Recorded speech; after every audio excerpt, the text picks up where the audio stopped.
రవీంద్ర భారతిలో కళాభారతి వారి కార్యక్రమం పూర్తి అయిన తర్వాత శాస్త్రి విఠలరావును కలుసుకోవటానికి వచ్చాడు. శాస్త్రితో పాటు మరో ఆమె రావటం నీలిమకు ఆశ్చర్యం కలిగించింది. ఆమె శాస్త్రి భుజాల దాకా కూడా రానంత పొట్టిది. మాటి మాటికి తలెత్తి శాస్త్రి వంక చూస్తూ ఏదేదో వాగుతుంది. మనిషి ఆకారం పొట్టి అవటమే కాకుండా విపరీతమైన మేకప్ కనుక చాలా అసహజమైన రంగులో ఉంది. జుట్టు అదే తీరుగా ఉంది. నీలిమ ఏమీ మాట్లాడకుండా ఆమె వంక పరీక్షగా చూస్తూ ఊరుకుంది. విఠలరావుతో శాస్త్రి ఏదో మాట్లాడుతున్నాడు. నీలిమ మాత్రం వాళ్ళ సంభాషణ పట్టించుకోనే లేదు.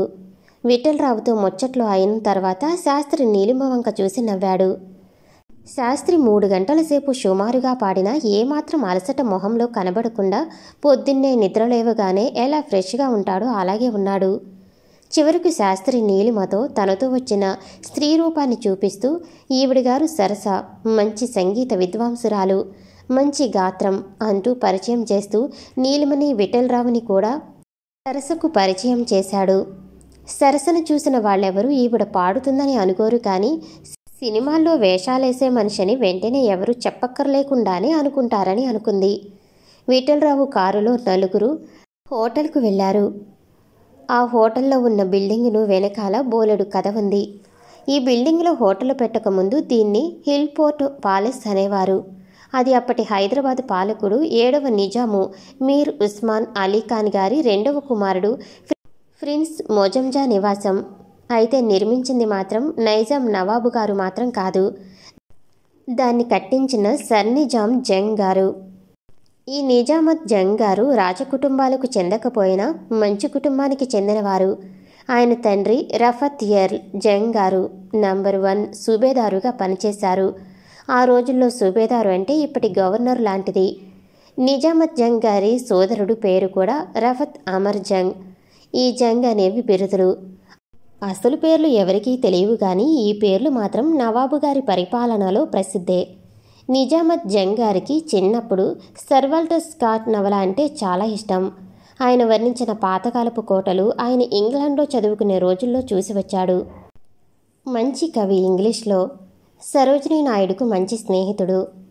ఆ నిజామత్ జంగ్ గారే ఈల్ ఫోర్ట్ ప్యాలెస్ కట్టాడు. తర్వాత దాని అందం చూసిన ప్రభువులు ఉస్మాన్ అలీ ఖాన్ గారు కొని తన ముద్దుల కుమారుడి గారికి నివాస భవనంగా ఇచ్చారు. తర్వాత నిజామత్ జంగ్ గారు నారాయణగూడలో మదీనాబాగ్ అనే ఇంట్లోకి వెళ్ళి చివరి జీవితం అంతా అక్కడే గడిపారు. కుశలాటి వారని ఆ రోజుల్లో ఆయన్ని గురించి చెప్పుకునేవారు. ఆయన కవిత్వం కూడా చాలా ప్రసిద్ధికెక్కింది. హోటల్లో భోజనానికి ఆర్డర్ ఇచ్చాడు విఠలరావు. ఆ సరసన నీలిమ పక్కనే బైఠాయించింది. నీలిమకు మహా కంపరంగా ఉంది. ఎందుకొచ్చానా అనుకుంది కాసేపు. శాస్త్రి తనని పరిహాసించటానికే ఈ పని చేశాడని అనుకుంది విసుగ్గా. సరసగారు, శాస్త్రి, నాకు మహా దాహంగా ఉంది. తిండి మాట దేవుడెరుగు గాని ఏదైనా డ్రింక్ తెప్పించు అంది. విఠలరావు వెంటనే విస్కీ ఆర్డర్ చేశాడు. శాస్త్రి, నువ్వు అంతసేపు పాడావు, కాస్తంత అలసటగా ఉన్నట్టులేవు. నాకు చాలా ఆశ్చర్యంగా ఉంది. పగలంతా రెస్ట్ తీసుకున్నావా అని అడిగాడు విఠలరావు. నేను పొద్దున్నే లేస్తాను. అది సరే గాని మీ ఇద్దరూ ఎలాగున్నారు అంటూ విఠలరావు వంక నీలిమ వంక చూశాడు. ఒకటే జనం అంది నీలిమ. ఇంకా నయం నీలిమ గారు, ఇంకా 4 రోజులు పోతే శాస్త్రి కచేరీకి 1 నెల రోజులు ముందుగానే టికెట్లు రిజర్వ్ చేయించుకోవాల్సి వస్తుంది. సినిమా ఛాన్సులు కొట్టబోతున్నాడు అంది సరస. అన్నీ అబద్ధాలే. ఏమిటండి సరస గారు, మీరు మరీను అప్పుడే సినిమా వాళ్ళ మాటలు నమ్మేయటమేనా? వాళ్ళు మనతో మాట్లాడుతూనే ఇంకొకళ్ళను బుక్ చేస్తారు. నేను సినిమా మీద మోజు పడటం లేదులేండి అన్నాడు. అదేమిటి అలా అంటారు? ఇవాళ రేపు సినిమాలో పాడితేనే పాపులారిటీ. ఎవరి సీరియల్స్ ఎక్కువ పేపర్లో వస్తుందో వాళ్ళు అంత పాపులర్ రైటర్సు. వాళ్ళు చెత్త రాయని, చివరకు బూతులు రాయని అంది సరస. మీరు మరీ అని శాస్త్రి అనబోతుంటే సరస, నీలిమ గారు శాస్త్రి పాట మీరు సరిగ్గా విన్నట్టు లేదే అంది. వినకేం, ఇదివరకే ఒకసారి విన్నాను. నాకు సంగీతం రాదు అంది. ఒకరోజు నా సంగీతం విని చాలా అవస్థపడిపోయింది నీలిమ అన్నాడు శాస్త్రి. నీలిమ శాస్త్రి వంక తీవ్రంగా చూసింది. ఇంతలో ఆ రోజు నరసింహం గారింట్లో విఠలరావు ఇంట్లో జరిగినదంతా కళ్ళ ముందు కట్టినట్లయింది. మధ్యలో తన పక్కన కూర్చున్న సరస వంక చూసి, సరస, అబ్బా ఏం పేరు! శాస్త్రికి ఈ మనిషికి ఏమిటి సంబంధం? చూస్తే శాస్త్రి కంటే పెద్దదిలాగా ఉంది.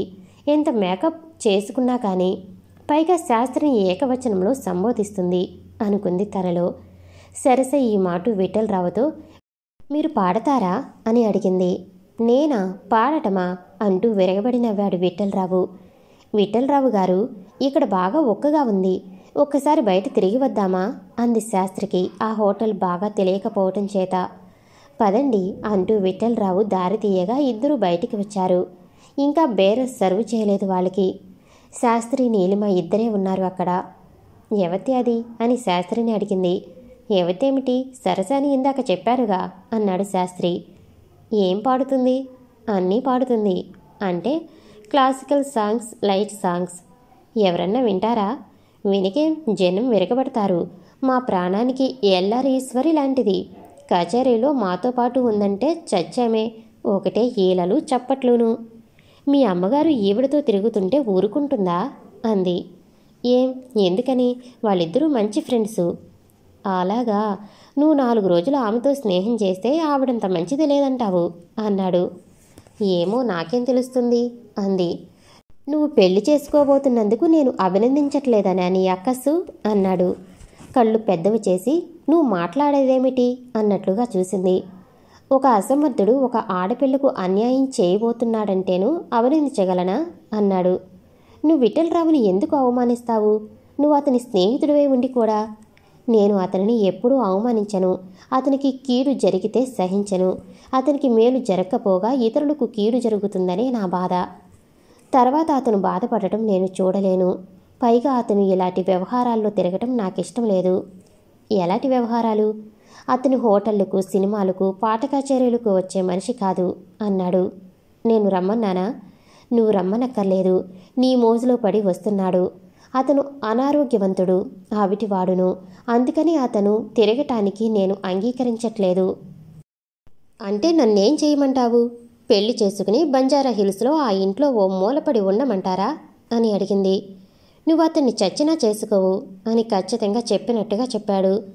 నీలిమ నవ్వుతూ, ఎంత, ఏం పందెం కాయమంటావు? నాకు పందెం కాయవలసిన పని లేదు, నాకు ఖచ్చితంగా తెలుసు అంటూ ఆమె చేతిని తీసుకుని పరిశీలిస్తూ, ఈ ఉంగరం చాలా బాగుంది అన్నాడు. చేతిని అవతలికి లాక్కుంటూ ఆ స్పర్శకు తనను మరపిస్తుందని భయపడుతూ. మా పెళ్లికి నువ్వు పెత్తన వహించాలి అంది. శాస్త్రి పగలబడి నవ్వుతూ, అసలు పెళ్ళంటూ జరిగితే కదా అన్నాడు మహాశాంతంగా. ఈ పెళ్లి నువ్వు ఎలా ఆపుతావో చూస్తాగా, నువ్వు నన్ను కాల్చి చంపేస్తే తప్ప అంటూ అతని దగ్గరగా. ఏం కాలుస్తావా అంటూ వెక్కిరించింది. కాసేపు మెదలకుండా ఊరుకుని, నిన్ను ఎత్తుకుని చక్కా పోతాను అన్నాడు. నీకంత దమ్ము లేకేం అంది. నాకు ఆ మాత్రం దమ్ముంది, ఆ సంగతి నీకు తెలుసు. కానీ నేను ఆ పని నీ అంతట నువ్వు అడిగేదాకా చెయ్యను. నేను నిన్ను అడుగుతానా అంది. లేక నిన్ను నేను ప్రాధేయపడతాననుకున్నావా అన్నాడు. ఇంతవరకు ఏ మగాడు నాతో ఇలా మాట్లాడలేదు. నీకెంత గుండె ధైర్యం నన్ను ఎత్తుకుపోవటానికి అంది. నిన్ను ఎవరూ నా అంత ప్రేమించలేదు కనుక. నీ ప్రేమ అక్కర్లేదు, బూడిద అక్కర్లేదు. ఒకరోజు నీ అంతట నువ్వే కావాలని వస్తావు. విఠలరావు సరస రావటం, బేరరు వడ్డించటంతో శాస్త్రి నీలిమ సంభాషణ ఆగిపోయింది. భోజనం ముగించుకుని విఠలరావు, నీలిమ, శాస్త్రి, సరస కారులో వెళ్ళిపోయారు. దారిలో శాస్త్రి, సరస దిగిపోయారు. శాస్త్రి, సరస టాక్సీ దొరుకుతుందేమోనని నడుస్తూ వస్తున్నారు. వీధులు నిర్మానుష్యంగా ఉన్నాయి. నీలిమ చాలా అందగత్తే అంది సరస శాస్త్రితో నడుస్తూ. శాస్త్రి ఏమీ మాట్లాడలేదు. సరసే, ఏం నీకు అలా అనిపించటం లేదా, మాట్లాడవు అంది. అందగత్తే కానీ పిచ్చి పిచ్చి ఆలోచనలతో పాడైపోయింది అన్నాడు. ఈ అందమైన వాళ్ళందరూ చాలా వరకు అదే రోగం. గర్వంతో ఎవరు చెప్పినా వినరు. విఠలరావు బయట నాతో చాలా మాట్లాడాడు. ఆమెను ఎంతగానో ఆరాధిస్తున్నాడు అతను. ఆమె గురించి కూడా చాలా చెప్పాడు ఆ అమాయకుడు అంది. మీతో చెప్పాడా? ఎవరితోనూ ఎక్కువగా మాట్లాడాడే అన్నాడు ఆశ్చర్యపోతూ. నేనంటే చాలా గౌరవం చూపించాడు. నాకు అతనంటే చాలా గౌరవం కలిగింది. చాలా నెమ్మదైనవాడు అంది. అదే అతనిలో వీక్నెస్ అన్నాడు శాస్త్రి. ఇంకా కొంత దూరం నడిచిన తర్వాత నీలిమను మొదటిసారిగా బంజారా హిల్స్ నరసింహం గారింట్లో చూసినప్పుడే ప్రేమించాట. ఇక తను మార్చుకోలేడట. ఆమె కోసం తను ఏ త్యాగం చేయటానికైనా సిద్ధమేనట. ఇప్పటికే ఆమె కోసం చాలా ఖర్చు పెట్టాడట అని విఠలరావు చెప్పాడని శాస్త్రితో చెప్పింది. తన సర్వస్వం ఆమె పాదాల ముందు ఉంచటానికి సిద్ధమేనన్న సంగతి నాకు తెలుసు. కానీ వాళ్ళిద్దరూ సుఖపడలేరు. విఠలరావు భావాలు వేరు, నీలిమ భావాలు వేరు.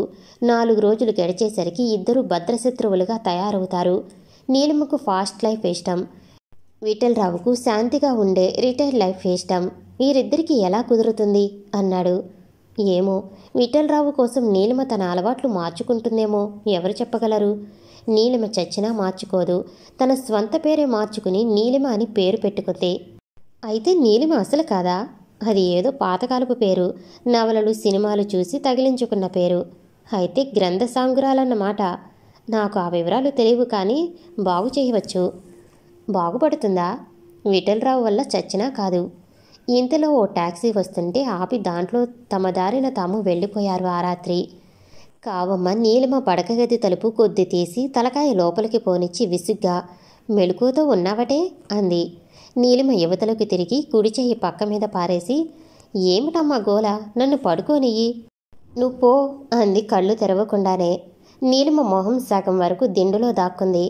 జుట్టు చిక్కిరి బిక్కిరిగా దిండు మీద పడి ఉంది. రాత్రంతా నిద్రలేదు. ఏవేవో పిచ్చి పిచ్చి కలలతో. అందుచేత తలకాయ నొప్పో హృదయంలో నొప్పో మొత్తం మీద బాధపడుతూనే ఉంది. ఈ వెధవ బతుకు అని కూడా మధ్య మధ్య విసుక్కుంది.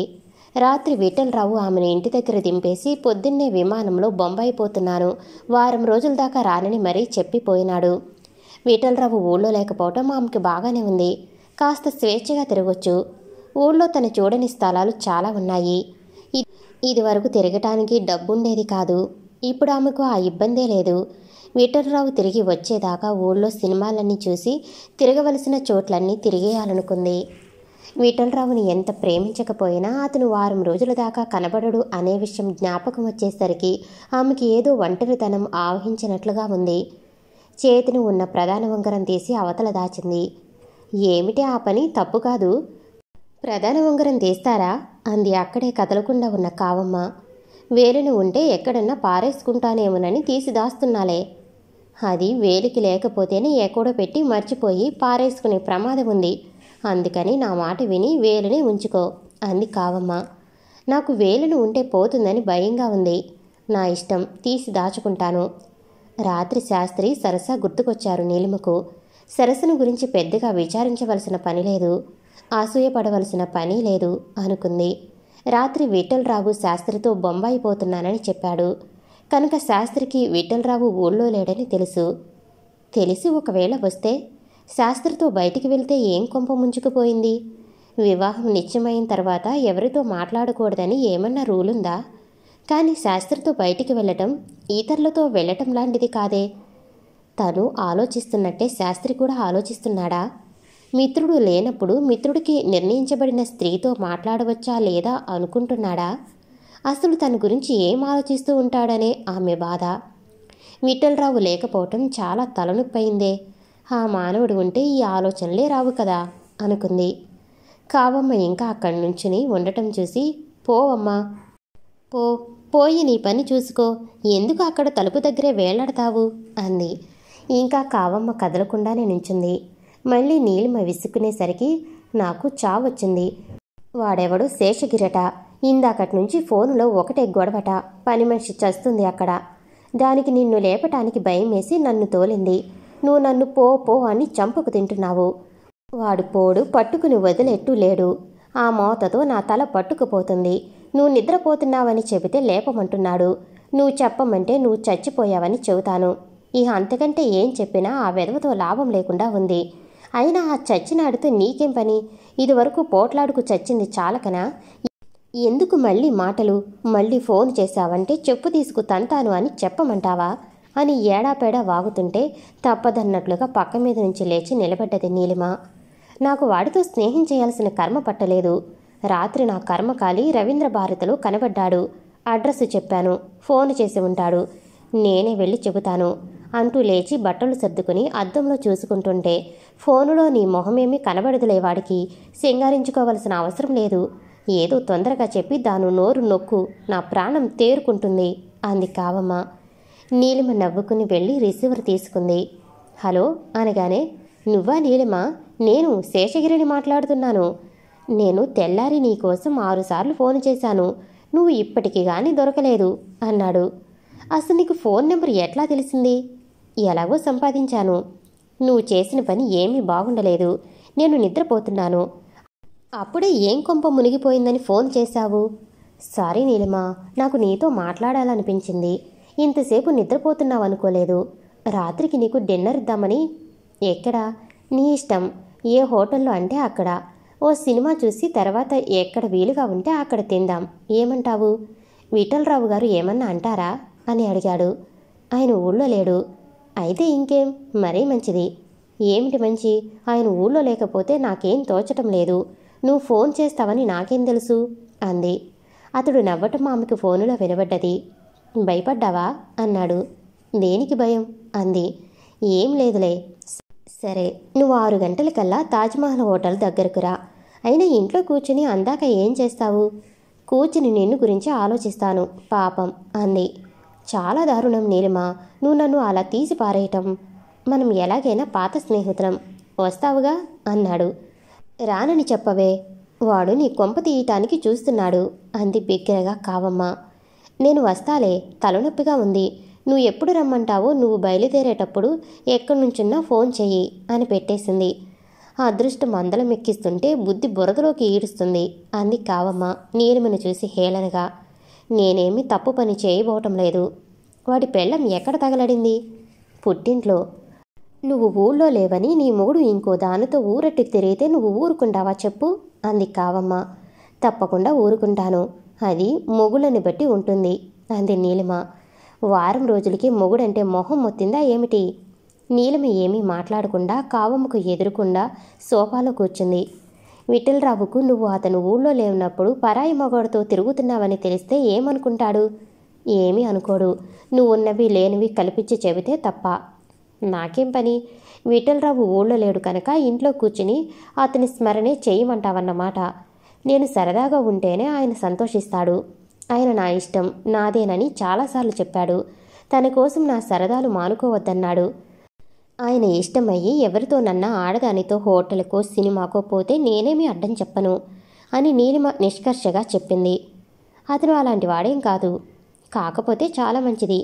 అయినా కూడా నేనేం బాధపడనని చెప్పానుగా అంటూ తన పడక గదిలోకి వెళ్ళిపోయింది. పక్క మీద వాలగానే మళ్ళీ ఏవేవో ఆలోచనలు ముసరటం మొదలుపెట్టినాయి. ఆ ఫోనులో ఈ శేషగిరి విధవ కాకుండా శాస్త్రి చేసి నాతో భోజనానికి వస్తావా అని అడిగి ఉంటే జరగదాని కోసం ఊహించటం దండగా. శాస్త్రి చావటానికైనా ఒప్పుకుంటాడు కానీ తను బ్రతిమాలి తనతో రమ్మనమని అడగడు. అతను అలాంటివాడు, మహామోండి అనుకుంది. శేషగిరితో వెళ్ళటం తనకు ఇష్టం లేదు. అతడు రాత్రి కనబడకపోయినా అతని గురించి చచ్చినా ఆలోచించదు. కానీ అతడిని ఏడిపించాలి. తన అదృష్టానికి అతడు బాధపడాలి. అతడి భార్య తనను అన్నీ తిడుతుంటే నోరు మూసుకుని కూర్చున్నాడు. పెళ్ళాన్ని ఒక్క మాట కూడా అనలేదు. వాడికి బుద్ధి చెప్పాలి. వాడికంటే తను ఎక్కువ దానాన్ని నిరూపించుకోవాలి అనుకుంటుండగా ఆమె ఆలోచనలు మరోవైపుకు వెళ్ళినాయి.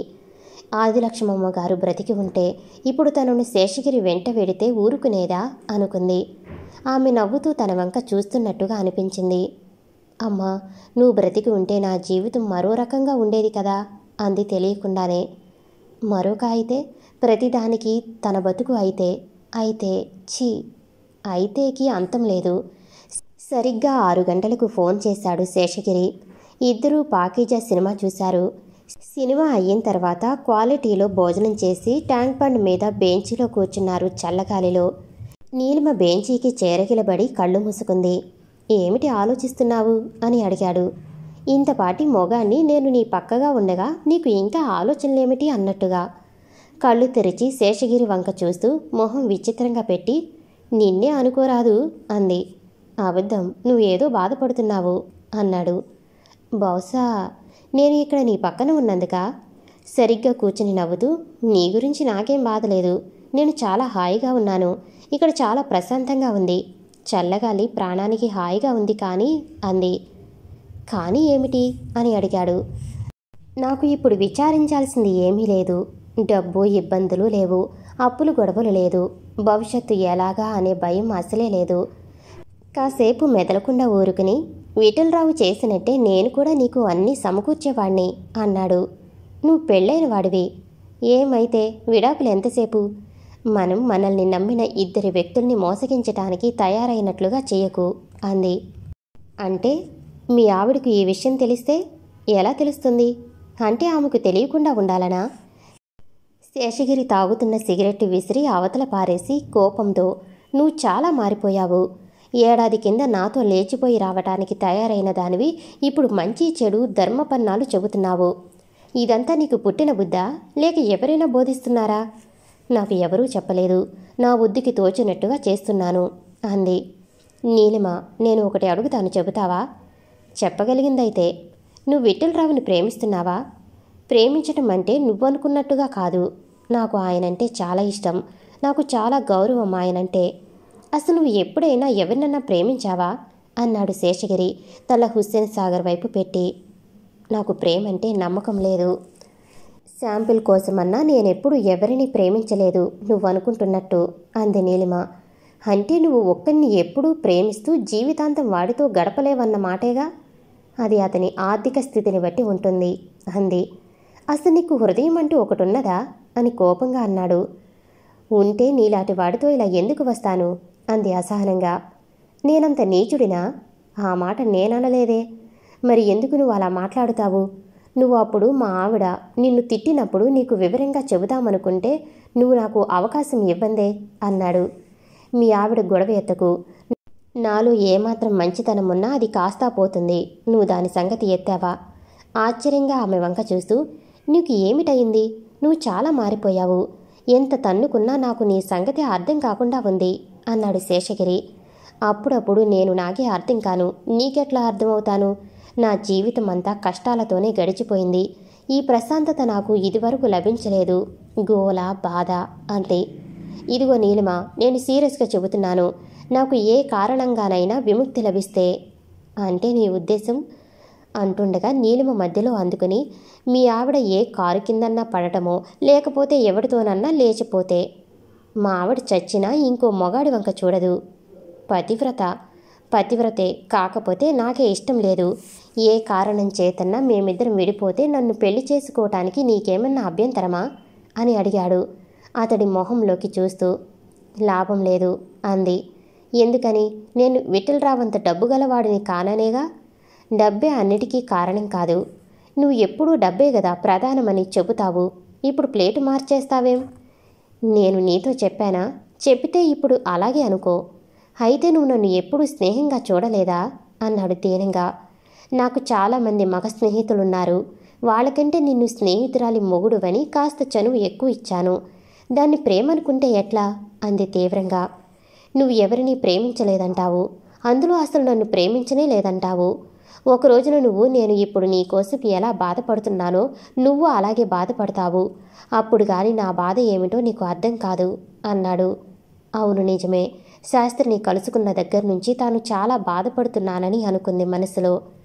శేషగిరి, అసలు నేను నీతో రాకుండా ఉంటే చాలా బాగుండేది అన్నది. వచ్చినా రాకపోయినా తేడా ఏముందిలే. నువ్వు నాతో ఉన్నప్పుడైనా ఇతరుల గురించి ఆలోచించవనుకున్నా. అలాంటిది నేను దగ్గర లేనప్పుడు ఇక చెప్పాలా? మనం ఇక ముందు మర్యాదస్తులమైన స్నేహితులుగా ఉండాలంటే నా దగ్గర ఇలాంటి చెత్తవాగుడు వాగొద్దు. ప్రేమ గీమ ఏమీ లేదు. ఒట్టి స్నేహం మాత్రమే మన మధ్య అంది సీరియస్గా. అంతేనా అన్నాడు దీనంగా. అంతే. మనం బయలుదేరి వెళ్ళిపోదామా అన్నది. క్షమించు నీలిమ, ఏదో తొందరలో ఏమన్నా అంటే. నువ్వంటే నాకు చాలా అభిమానం అంతే అన్నాడు. సరే పద, మళ్ళీ కలుద్దామా? నాతో బయటికి వస్తావా అని ప్రార్థనాపూర్వకంగా అడిగాడు. తప్పకుండా. విఠలరావు ఎప్పుడొస్తాడు? తిరిగి వచ్చేసరికి 1 వారం అవుతుంది. అయితే రేపు కూడా వస్తావా? కావమ్మ నీతో తిరుగుతుంటే తిడుతుంది. కావమ్మకు కూడా నువ్వు భయపడుతున్నావా? ఏం, ఎందుకు భయపడను? నాకున్న పెద్ద దిక్కు ఆమెగా. పైగా నా మంచి కోరేవాళ్ళు ఈ లోకంలో ఎవరన్నా ఉన్నారంటే ముందు ఆమె. అయితే కావమ్మ ఇన్ఫ్లుయెన్స్ బాగా ఉందన్నమాట అని గొనుక్కున్నాడు. సరే, కావమ్మ అనుకుంటే అనుకుంది, కానీ నేను వస్తాను అంటూ అభయహస్తం ఇచ్చింది. నువ్వు మర్యాదగా ప్రవర్తిస్తానని మాటివ్వాలి అంది. తప్పకుండాను, ప్రామిస్ అన్నాడు. అయితే గుడ్ నైట్ అంటూ వెళ్ళిపోయింది నీలిమ. నీలిమను గురించి ఆలోచిస్తూ కాసేపు అటు ఇటు తిరిగి ఆలస్యంగా గూటికి చేరుకున్నాడు శేషగిరి.